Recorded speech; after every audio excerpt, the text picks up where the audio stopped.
হতাশা মাদক দিয়ে দূর হয় না। হতাশা দূর হবে, বলে দিব, তিনটা জিনিস, মাত্র তিনটা। কয়টা ভাই? এক, 5 ওয়াক্ত নামাজ। এক কি? নামাজে আপনি অজু করে সেজদা দেন, ইনশাল্লাহ আপনার মনে প্রশান্তি না আসলে আমাকে এসে বলেন যে আসে না। চোখের পানি, মনের আবেগ যা আছে আপনার ভিতরে, কষ্ট, দুঃখ, যন্ত্রণা, সব আল্লাহকে ঢেলে দিবেন ইনশাল্লাহ। নিজের আবেগ ধরে রাখবেন এখানে, আপনি আল্লাহর জন্য ঢেলে দিবেন। মানুষকে আবেগ দেখা কি লাভ? মানুষ আপনার চোখের পানির মর্ম বুঝবে? মানুষ কি মানুষের চোখের পানির মর্ম বুঝে? আপনার পিতা যদি মারা যায়, আমার কাছে এসে দোয়া চান কান্নাকাটি করে, আমি দোয়া করতে পারবো, কিন্তু আমি কিন্তু আপনার ফিলিংসটা বুঝতে পারবো না। আপনার অনুভূতি কে বুঝতে পারবেন? আল্লাহ পাক আপনার ঘাড়ের রগের চেয়েও কাছে আছেন। সুবহানাল্লাহ, সুবহানাল্লাহ। আল্লাহ পাক ঘাড়ের রগের চেয়ে কাছে আছে। গতকালকে বাংলাদেশের একজন বরেণ্য আলেমের সাথে একটা কনফারেন্সে ছিলাম। উনি বলছিলেন যে এক ব্যক্তি, এটা শোনেন, এক ব্যক্তি খুব তার শখ যে তিনি সাহাবীদের মতো নামাজ পড়া শিখবেন। কথা বুঝতে পারছেন? সাহাবীদের মতো নামাজ শিখবেন। তো একজন বরেণ্য আলেমের কাছে এসেছেন, এসে বলছেন যে আমাকে সাহাবীদের মতো নামাজ শিখিয়ে দেন। তখন সেই আলেম আরেকজন আলেমের সন্ধান দিয়েছেন, যা তুমি তার কাছে যাও, তিনি শেখাবেন। তো সেই ব্যক্তি একটু অবাক হয়েছেন, কারণ যাকে প্রশ্ন করেছিলেন তিনি অনেক বড় মুহাদ্দিস, আর যার কাছে পাঠানো হচ্ছে তিনি অত বড় মুহাদ্দিস নন, কিন্তু আবেদ, আমল করেন। তাকে গিয়ে বলছেন উনি আমাকে পাঠিয়েছেন সাহাবীওয়ালা নামাজ শিখিয়ে দেন। তখন তিনি বলছেন ঠিক আছে, সুন্দর করে অজু করে আসো, সুন্দর করে অজু করে আসো। অজু করার সময় খালি খেয়াল রাখবা যে আমি অজু করছি শুধু আল্লাহর সন্তুষ্টির জন্য। কি খেয়াল রাখবেন? অজু করছি শুধু আল্লাহকে রাজি খুশি করার জন্য অজু করছে, আর কোনো উদ্দেশ্য নাই আমার। অজু করতে যাচ্ছে, তিনি আবার বলছেন দাঁড়াও, শুধু আল্লাহকে রাজি খুশি করার জন্য অজু করো। আবার শুরু করছেন, আবার বলছেন শোনো, শুধু আল্লাহকে রাজি খুশি করার জন্য অজু করো। এভাবে বলতেই আছেন। নামাজে দাঁড়িয়েছেন, দাঁড়ানোর আগে বলছেন শোনো, শুধু আল্লাহকে রাজি খুশি করার জন্য নামাজ পড়ো। বলতেই আছেন। এক পর্যায়ে সে ব্যক্তি নামাজ শুরু করলো, নামাজে মনোযোগ এদিক ওদিকে যায়, আর তার মাথায় এটা আসে, এই শুধু আল্লাহকে রাজি খুশি করার জন্য আমাকে নামাজ পড়তে হবে, শুধু আল্লাহকে রাজি খুশি করার জন্য নামাজ পড়তে হবে। এই চিন্তা তার মনের মধ্যে ঘুরপাক খাচ্ছে। এভাবে নামাজটা সে শেষ করেছে। শেষ করে চিন্তা করছে যে নামাজ তো পুরোপুরি মনোযোগ দিতে পারলাম না। বারবার মাথার মধ্যে এরকম চিন্তা আসছে, আল্লাহ আমাকে তুমি মাফ করে দাও, নামাজটা আমার মনে হলো না ঠিক মতো। তখন সে ফিরে এসে তার সে ওস্তাদকে বলছেন আমার তো নামাজ এরকম করে পড়লাম, কিন্তু শেষমেশ মনে হলো যে নামাজটা হয়তো কবুল হয় নাই। আল্লাহর কাছে খুব মাফ চাইলাম, আল্লাহ আমাকে মাফ করে দাও, নামাজটা মনে হলো না। তখন সেই যে প্রথম ব্যক্তি যিনি পাঠিয়েছেন তিনি বলছেন এটাই হলো সাহাবীওয়ালা নামাজ। তারা আল্লাহকে রাজি খুশি করার জন্য নামাজ পড়তেন, নামাজ শেষ করে আল্লাহর কাছে ইস্তেগফার করতেন, আল্লাহ কিছুই হলো না, কিছুই হলো না। আমার কথা কি বুঝতে পারছেন? অতএব আল্লাহকে রাজি খুশি করার জন্য আপনি আপনার আবেগ, আপনার ইবাদত সব ঢেলে দিবেন ইনশাআল্লাহ। অন্য কারো কাছে কিছু পাওয়ার আশা করবো। আমাকে আল্লাহ পাঠিয়েছেন দুনিয়াতে নামাজ পড়তে, রোজা রাখতে, দিনের প্রচার করতে, দিনের জ্ঞান অর্জন করতে, এই তো। তা আমি একজন মেয়ের জন্য জীবন নষ্ট করে দিব কেন? আমি তাহলে আল্লাহর কাছে কি মুখ দেখাবো, আর নবীর কাছে কি মুখ দেখাবো? ওখানে গিয়ে বলবো আল্লাহ আমি আমার অমুক প্রেমিকার জন্য আশেক হয়ে একদম জীবন দিয়ে দিয়েছি, আত্মহত্যা করেছি। গেছে ভাই, যাইতে দেন। যে ব্যক্তি আপনার অবস্থানকে মূল্যায়ন করে নাই সে আপনার যোগ্য ছিল না। এখন আপনি কি করবেন? নিজের অবস্থান উন্নত করেন, আপনার পিছনে লাইন ধরে ঘুরবে ইনশাআল্লাহ। এটাই বাস্তবতা। দুনিয়া খুব খারাপ জিনিস। মানুষের অবস্থানকে মূল্যায়ন করে, মানুষের অবস্থানকেই মূল্যায়ন করে, কিন্তু আল্লাহ রাব্বুল আলামিন আপনাকে সর্বাবস্থায় ভালোবাসেন। আলহামদুলিল্লাহ। এই যে আমরা এখন অনেক পাপ করছি না, আল্লাহ কি আমাদেরকে আযাব দিয়ে ধ্বংস করে দিয়েছেন? আল্লাহ পাক এখনো আমাদেরকে ভালোবাসেন, রহম করেন, আল্লাহ পাক অপেক্ষায় করছেন কখন তওবা করবে, আমি তওবা কবুল করব। এই কখন আমার বান্দা খালি একবার বলে আস্তাগফিরুল্লাহ, আল্লাহ পাক সাথে সাথে মাফ করে দেবেন ইনশাআল্লাহ। আর সেই আল্লাহকে ভুলে আপনি কার পিছনে ছুটছেন? আমরা কিন্তু নিয়াত করতে পারি ভাই যে আমরা যারা ওয়াজ শুনলাম জীবনে কোনোদিন সিগারেটে হাত দিব না ইনশাআল্লাহ। রাজি আছি ভাই? অন্য বড় বড় জিনিস তো বহুত দূরের কথা। আচ্ছা, অনেকে রাজি হয় নাই কেন? আপনারা কি অলরেডি আসক্ত? আমি অনেক ভাইকে দেখেছি মাশাআল্লাহ ইফতার খুলেই একদম বেনসন টানা শুরু করে।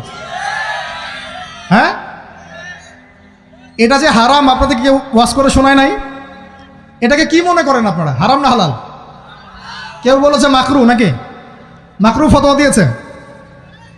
মাকরুহ শব্দের অর্থ জানেন আপনি? মাকরুহ শব্দের অর্থ কি একটু শোনেন। সূরা বনী ইসরাঈল খুলবেন। কোন সূরা? সূরা বনী ইসরাঈল আল্লাহ পাক বলছেন, আমি বনু ইসরাঈলকে এই কাজগুলো করতে নিষেধ করেছিলাম। কোন কোন কাজ? জেনা করো না, জেনার ধার কাছে যেও না, এতিমের মাল আত্মসাৎ করো না, শিরিক করো না ইত্যাদি। যারা আলেম আছেন তারা আমার কথা বুঝবেন। এই কাজগুলোর পরে আল্লাহ পাক বলছেন যে এই প্রত্যেকটা কাজ আল্লাহর কাছে মাকরুহ, অপছন্দের। কিসের? অপছন্দ। তাহলে এটাকে আপনি সহজ মনে করছেন? নিয়াত করি আল্লাহ পাকের সন্তুষ্টির জন্য আমরা কোনোদিনও মাদকের সাথে সম্পৃক্ত হব না ইনশাআল্লাহ। আর বিশ্বাস করেন, শুধুমাত্র মাদকদ্রব্য নিয়ন্ত্রণ অধিদপ্তর এই আইন কানুন এগুলো দিয়ে, জরিমানা দিয়ে মানুষকে মাদক ছাড়ানো যাচ্ছে না, যাবে না। কেন যাবে না এটা আপনারা খুব ভালো করেই জানেন, আমি বলতে চাচ্ছি না। অনেক সময় মাদক বিরোধী কনসার্ট করে মানুষ, মাদক বিরোধী কনসার্টে ওঠার আগে এক বোতল ডাইল খেয়ে আসে আগে। এগুলো কি বাস্তব কথা বলছি না অবাস্তব কথা বলছি? আমাদের যুবক ভাইরা কোশ্চিনকালেও মাদকের ধার কাছে যাবেন না ইনশাআল্লাহ। একটা হাদিস খালি মনে রাখেন, এই হাদিসটা মনে রাখেন। নবী সাল্লাল্লাহু আলাইহি ওয়াসাল্লাম বলেছেন, কেউ যদি মাদকদ্রব্য সেবন করে তার 40 দিনের নামাজ কবুল হবে না। সিগারেট একটা খেয়েছি, 40 দিন নামাজ নাই। এরপর যদি সে তওবা করে আল্লাহ মাফ করে দিবে। আবার যদি মাদক খায় আবার 40 দিন কবুল হবে না। যদি আবার তওবা করে আল্লাহ মাফ করে দিবেন। আবারও যদি খায় আবারও 40 দিন কবুল হবে না। আবারও তওবা করলে আল্লাহ আবার মাফ করে দিবেন। চতুর্থবার সে যদি মাদক খায়, আল্লাহ রসুল সাল্লাল্লাহু আলাইহি ওয়াসাল্লাম বলছেন, আল্লাহ পাক কিয়ামতের মাঠে তাকে তিনাতুল খাবাল পান করাবেন। কি পান করাবেন? তিনাতুল খাবাল। সাহাবীরা বললেন, ইয়া রাসূলুল্লাহ, এটা কি তিনাতুল খাবাল? কি? নবী সাল্লাল্লাহু আলাইহি ওয়াসাল্লাম বলছেন, এটা হচ্ছে জাহান্নামীদেরকে আযাব দেওয়ার পর তাদের রক্ত মাংসের যে পুঁজ বের হবে, এই যে ড্রিঙ্কস, জাহান্নামের হার্ড ড্রিঙ্কস, এই ড্রিঙ্কসের নাম হলো তিনাতুল খাবাল। আল্লাহ পাক আমাদের সবাইকে মাদক থেকে বাঁচিয়ে রাখে। আমল হচ্ছে কোরআন তেলাওয়াত। যে ব্যক্তি কোরআন তেলাওয়াত করতে পারে নিয়মিত, তার মনের মধ্যে এই হতাশা, এই ভীরুতা, এই কাপুরুষতা কিচ্ছু আসবে না ইনশাআল্লাহ। আমি গ্যারান্টি দিচ্ছি আপনাকে, হতাশা আসবেই না আপনার মনে যদি আপনি কোরআন বুঝতে পারেন। কোরআনের একটা আয়াত নিয়ে কোনো সময় দেখা যায় 2-3 ঘন্টা সময় পার হয়ে যাচ্ছে, আয়াতটা ছেড়ে সামনে যেতে পারছি না। কোরআনের ভিতরে ঢুকলে আপনি দুনিয়ায় ভুলে যাবেন কি হচ্ছে আশপাশে। আমি এমন অনেক আলেমকে দেখেছি যে একটা বই, পাতলা একটা বই, আরবি বই নিয়ে পড়া শুরু করেছেন, ওই যে ফজরের পরে জোহরের ওয়াক্ত হয়ে যাচ্ছে, বইটাই শেষ করতে পারেননি এখন। বুঝতে পারবেন না, যখন আপনি ইলমের ভিতরে ঢুকে যাবেন, কোরআনের ভিতরে, হাদিসের ভিতরে, আপনার দুনিয়ার খেয়ালই নাই। একজন আলেম, তিনি এক রাত্রে একটা বই লিখেছিলেন, চটি বই, এক রাত্রের মধ্যে। বলা হচ্ছে, তার সম্পর্কে বলা হচ্ছে যে রাতের খাবার তাকে দেয়া হয়েছে, যে আপনি এটা খেয়ে নেন। তো সে খাবারটা পাশেই আছে, খাবারটা খাবো, এটা লিখে খাবারটা খাবো, এরকম তার চিন্তা ছিল। ফজর হয়ে গেছে, বই লেখাও শেষ, খাবার এই অবস্থায় পড়ে আছে, ডুবে গেছেন ভিতরে, খাওয়ার মাথায় তার খেয়াল নাই। এরকম হয়। একজন মনীষী, বিখ্যাত মনীষী, রিয়াদুস সালেহীন কিতাবের রাইটার, সংকলক আল্লামা নববী রাহিমাহুল্লাহ, এরকম সারা রাত চলে গেছে, পাশে 2টা খেজুর, ওই 2টা খেজুর খাওয়ারই সময় পান। হাদিস নিয়ে গবেষণা করতে রাত পার হয়ে গেছে। আমি বলতে চাচ্ছি, যখন ইলমের ভিতরে, কোরআন হাদিসের ভিতরে ঢুকে যাবেন, আপনার দুনিয়ার খেয়াল আপনার চলে যাবেন ইনশাআল্লাহ। এই টেনশন, হতাশা, এই সেই বাদ। তখনই আল্লাহ পাক আপনাকে তার পক্ষ থেকে রহমত দিবেন, বরকত দিবেন, আল্লাহ আপনার দুনিয়ার কাজগুলো করে দিবেন ইনশাআল্লাহ। তখন দেখবেন কেউ আপনার দুনিয়ার ওই কাজটা করে দিয়েছে, কেউ ওই কাজটা করে দিয়েছে, কেউ বাসায় খাবার পাঠিয়ে দিয়েছে, আল্লাহ পাকই এগুলো করাই দিবেন ইনশাআল্লাহ। তো প্রিয় ভাইরা, মাদকে যাবো না আল্লাহর কাছে আসবো? 2 নাম্বার কোরআন তেলাওয়াত, 3 নাম্বার আল্লাহর জিকির। 3 নাম্বার কি ভাই? আল্লাহর জিকির। চলতে ফিরতে সব সময় মুখ চলতে থাকবে, মুখ না চললেও মনে মনে মন তাজা থাকবে, মনে মনে জিকির হতে থাকবে। মনে মনে জিকির করতে পারেন? মুখ নড়বে না, কিন্তু মনে মনে আপনার একটা জিকির হতে থাকবে। সুবহানাল্লাহ ওয়া আলহামদুলিল্লাহ, লা ইলাহা ইল্লাল্লাহ, আল্লাহু আকবার। পারা যাবে? পারে। মানুষের মন কখনো চুপ করে থাকে না, কিন্তু মানুষের মন অলওয়েজ কিছু না কিছু চিন্তা করতে থাকে না, যতক্ষণ না ঘুমায় মানুষ। তো প্রিয় ভাইরা, বেশি বেশি জিকির করব, সুবহানাল্লাহ, আলহামদুলিল্লাহ, লা ইলাহা ইল্লাল্লাহ, আল্লাহু আকবার, লা হাওলা ওয়ালা কুওয়াতা ইল্লা বিল্লাহ, এগুলো চলতে থাকবে। আল্লাহ পাক তৌফিক দান করুন, আমিন। আমরা আমাদের সমাজে যুবকদেরকে এরকম টিকটকে দেখছি, অনলাইনে আসক্ত দেখছি, জেনায় আসক্ত দেখছি, পর্নোগ্রাফিতে আসক্ত দেখছি। আমরা দেখছি আমাদের যুব সমাজকে মাদকে আসক্ত, কিশোর গ্যাংয়ে আসক্ত। এইগুলো কি আমাদের কাম্য ছিল ভাই? আমাদের কাম্য ছিল? এই অবস্থায় কি যুব সমাজ আল্লাহ পাকের দ্বীনের পতাকা হাতে নিয়ে আল্লাহর জমিনে দিন কায়েম করতে পারবে কিনা একটু আমাকে উত্তর দেন দেখি। এখন এই অবস্থায় পারবে? অতএব অবস্থার উন্নতি করতে হবে কিনা? উন্নতির জন্য রাজি আছে কিনা ইনশাআল্লাহ?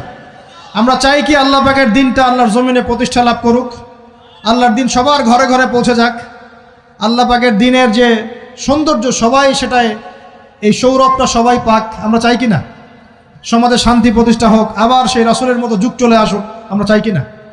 অতএব আমাদের সবাইকে যৌবনের এই প্রলোভনগুলো থেকে বেরিয়ে এসে আল্লাহ পাকের ইবাদতে আত্মনিয়োগ করতে হবে। আল্লাহ পাক আমাদের সবাইকে তৌফিক দান করুন, বলি আমিন।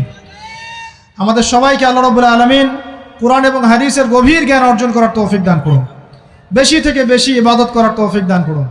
আল্লাহ পাক সবাইকে হারাম সমস্ত রিজিক থেকে বাঁচিয়ে রাখুন, জেনা, ব্যভিচার এবং নারীর ফিতনা, মাদক থেকে আল্লাহ বাঁচিয়ে রাখুন। আল্লাহ পাক আমাদের সবাইকে হালাল রিজিক, হালাল সম্পর্ক যথেষ্ট করে দিন। আল্লাহ পাক আমাদের সবাইকে যেন দিনের দাওয়াতের মেহনত করার তৌফিক দান করেন এবং আলেম ওলামার সাথে পরামর্শ করে দিন শেখার এবং বোঝার তৌফিক দান করেন। যুবতী দিনী বোনদের জন্য, এখানে বোনরা আছেন না? আছেন কি না? দিনী বোনরা আছেন? একটা নসিহত দিনী বোনদের জন্য আমি একটা নসিহত করতে চাচ্ছি, একটা নসিহত। আমার এই একটা নসিহত একটু মন দিয়ে শুনুন প্রিয় দিনী বোন। রাসূলুল্লাহ সাল্লাল্লাহু আলাইহি ওয়াসাল্লাম আমাদের দিনী বোনদের জন্য জান্নাতে যাওয়ার একটা ফর্মুলা বলে দিয়েছেন। আমি কি বলবো সেটা? আচ্ছা, রাসূলুল্লাহ সাল্লাল্লাহু আলাইহি ওয়াসাল্লাম বলেছেন আমাদের দিনী বোনেরা, আমাদের মায়েরা, এই নারী জাতি মাত্র 4টা কাজ করলে জান্নাতের যে কোনো দরজা দিয়ে ইচ্ছা প্রবেশ করতে পারবেন। খুশি হন নাই? কয়টা কাজ? মাত্র 4টা। এক, যদি আমাদের দিনী বোনেরা 5 ওয়াক্ত নামাজটা ওয়াক্ত মতো পড়ে, আল্লাহ পাক তৌফিক দান করুন, বলি আমিন। 2 নাম্বার, যদি তারা রমাদান মাসের রোজাটাকে ঠিক মতো আদায় করতে পারে। 1 নাম্বার 5 ওয়াক্ত নামাজ ঠিকঠাক আদায় করা, 2 নাম্বার রমজান মাসে সওম রাখা, 3 নাম্বার তাদের লজ্জাস্থানের হেফাজত করা, মানে শরঈ পর্দা মেনটেন করা, শরঈ পর্দা মেনটেন করা। এবং আমি বলে দেই, চেহারাটা আপনাদের পর্দার অন্তর্ভুক্ত। এটা নিয়ে অনেক বাকবিতণ্ডা হয় না সমাজে, চেহারা দেখানো যাবে কি যাবে না ইত্যাদি। চেহারা আপনার পর্দার অন্তর্ভুক্ত বিষয়, ফুল স্টপ। এর উপরে ফতোয়া অনেকভাবে দিচ্ছে, কিন্তু বরেণ্য উলামায়ে কেরামের কিতাবগুলো ঘাটাঘাটি করেন, তাদের ফতোয়া হচ্ছে চেহারা আপনার পর্দার অন্তর্ভুক্ত বিষয়, চেহারা ঢেকে রাখবেন। আল্লাহ পাক তৌফিক দান করুন। চোখ থাকবে খোলা, ঠিক আছে। 4 নাম্বার, স্বামীর আনুগত্য করতে হবে। স্বামীর আনুগত্য, এই যে আনুগত্য শব্দ শুনলেই মানুষের একটা মানে নেগেটিভ ধারণা তৈরি হতে পারে। স্বামীর আনুগত্য মানে কি আমি তার দাসত্ব করব? আনুগত্য মানে, প্রিয় দিনী বোন, আনুগত্য মানে দাসত্ব নয়। আনুগত্য মানে কোরআন সুন্নাহর যে বিধানগুলো আপনার স্বামী আপনাকে পালন করতে বলবে, আপনি সেগুলো করবেন, আপনি করতে বাধ্য। কিন্তু স্বামী যদি কোরআন সুন্নাহর বাইরে কিছু করতে বলে, সেটা মানতে আপনি বাধ্য নন।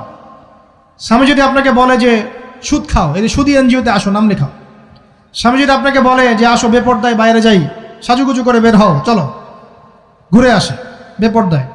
স্বামী যদি বলে দেবরকে একটু খাবারটা দিয়ে আসো, আমার অফিসের কলিগ আসছে, খাবার পরিবেশন করো, আসো ডাইনিংয়ে আসো। এই যে হারাম কাজ, বেপর্দার আদেশ করছে, সুদের আদেশ করছে, আপনি সেগুলো পালন করবেন না। কিন্তু হালাল বৈধ যে কোনো বিষয় আপনি স্বামীর আনুগত্য করবেন, এটা আপনার উপর ফরজ। এই 4টা কাজ যদি আপনি করতে পারেন, জান্নাতের যে কোনো দরজা দিয়ে ইচ্ছা আপনি প্রবেশ করতে পারবেন ইনশাআল্লাহ। আল্লাহ পাক আমাদের দিনী বোনদেরকে এই 4টা কাজ করার তৌফিক দান করুন। আমাদের সবাইকে আল্লাহ পাক জান্নাতের জন্য কবুল করুন, বলি আমিন।